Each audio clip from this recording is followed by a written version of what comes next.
네, 뉴스토마토의 기사로 오늘의 주요 뉴스를 살펴보는 시간, 뉴스브리프의 김자림입니다. 첫 번째는 항공 관련 소식으로 준비를 했는데요. 대한항공과 아시아나의 인수합병이 결국 또다시 해를 넘기게 됐습니다. 횟수로만 5년째 되는 건데요. 2020년 11월 KDB 산업은행이 대한항공과 아시아나의 합병 추진을 발표했습니다.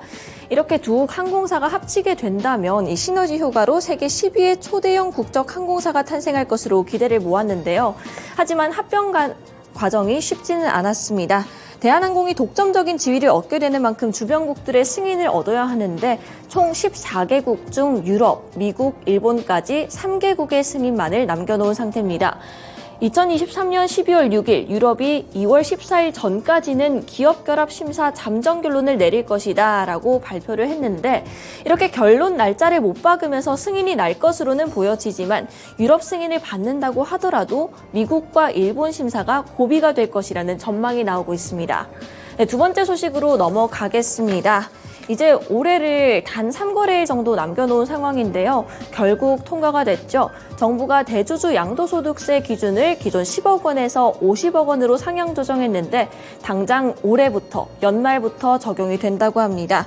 또 대부분 기업들이 배당 기준일은 오늘 12월 26일이지만 또 내년 초로 변경된 기업들도 있는데요. 내년 마지막 증시는 본래 변동성이 가장 높아지는 시기이지만 이번에는 과거랑 조금 다르지 않을까라는 분석이 나옵니다. 특히 양도세 재료가 증시에 미반영됐다는 분석이 나오면서 올해 마지막 주부터 투자 심리가 개선으로 내년 초까지 안도 랠리가 펼쳐질 수 있다라는 분석이 나오고 있습니다. 거기에 이제 공매도 금지와 기준금리 인하 가능성 등으로 내년 초까지는 우호적인 증시 환경이 만들어질 것이라는 이야기가 나오는데요. 그에 따라 특히 개인 매도세가 강했던 코스닥 관련 종목들 그리고 최근 낙폭이 강했던 종목들로 수급이 쏠릴 것이라는 기대가 나옵니다. 그중에서도 수혜 가능성이 높은 업종으로는 개인 투자 선호도가 높은 2차 전지주가 꼽히고요. 주요 글로벌 이벤트나 종목별 모멘텀에 맞춰서 대응 전략 잘 짜보시는 것이 중요하겠는데요. 지금 제 옆에 이 표를 보시면 주간 증시 주요 일정이 나와 있습니다. 12월 25일부터 29일까지 올해 마지막 주의 주요 일정인데요. 이 부분 잘 참고하셔서 연말 연초 대응 전략 잘 짜보시길 바랍니다. 네, 마지막 소식으로 넘어가겠습니다. 이제 하루 만에 로켓 배송으로 명품을 받아볼 수 있는 시대가 왔습니다. 최근 쿠팡이 팝패치를 인수했다는 소식 다들 들어보셨을 것 같은데요.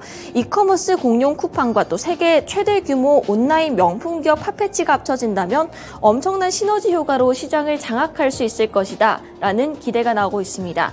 거의 더불어 이제 샤넬을 비롯한 명품 브랜드들의 줄 인상, 경기 불황 여파로 명품 소비 심리가 다소 위축된 상황이기 때문에 백화점 업계가 더욱더 긴장을 하고 있는 상황인데 실제로 이 3사 백화점들의 매출이 3개월 동안 하락세를 보이고 있고요. 또 온라인 명품 플랫폼들의 이용자들도 계속해서 감소하는 추세입니다. 다만 소비자들이 명품을 온라인으로 구매할지에 대해서는 회의적인 시선도 존재합니다. 이렇게 신중한 소비 형태가 드러나는 명품의 경우에는 쿠팡이 시장을 접수하기는 쉽지 않을 것이다 라는 의견도 나오는데요. 현재 쿠팡의 주가는 16달러 부근에서 지지부진한 모습을 보이고 있습니다. 재작년 상장 당시만 하더라도 50달러를 육박했지만 하락세가 이어지고 있는데요.